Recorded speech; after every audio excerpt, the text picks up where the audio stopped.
आता 4 दिवसापासून माझ्या मुलीच्या अंगातल्या कपड्यावर लोकांनी बातम्या तयार केल्यात मला. पण तिच्या बापानं मला द्यावं घोडे, तुम्ही मला घोडे लावा, माझा पिंड गेलाय. माझ्या मुलाचा मुलीचा काय दोष आहे?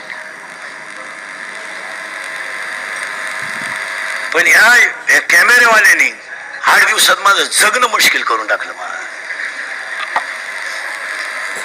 काय, मला एक सांगा, मुलगी तुम्हाला आहे, तुमच्या मुलीच्या कपड्यावर एखाद्याने कमेंट्स केली, तुम्हाला काय वाटेल? आणि मुलीच्या साखरपुड्यात कपडे मुलीकडचे लोक घेतात, नवरदेवाकडचे घेतात का मुलीकडचे घेतात? मग कपडे त्यांनी आणले असतील का म्या घेतले असतील? मग एवढी तरी क्लिप टाकणाऱ्याला लाज पाहिजे ना. माणूस नालायक असावं, पण किती. आणि त्याच्यामुळे मी आता कटाळलो मारा. मी जवळजवळ आता 2-3 दिवसात टाकणार एक क्लिप आणि थांबून घेणार आहे. आता बस झाली 31 वर्ष लोकांच्या शिव्या खाऊन आयुष्यात सगळं चांगलंच केलं.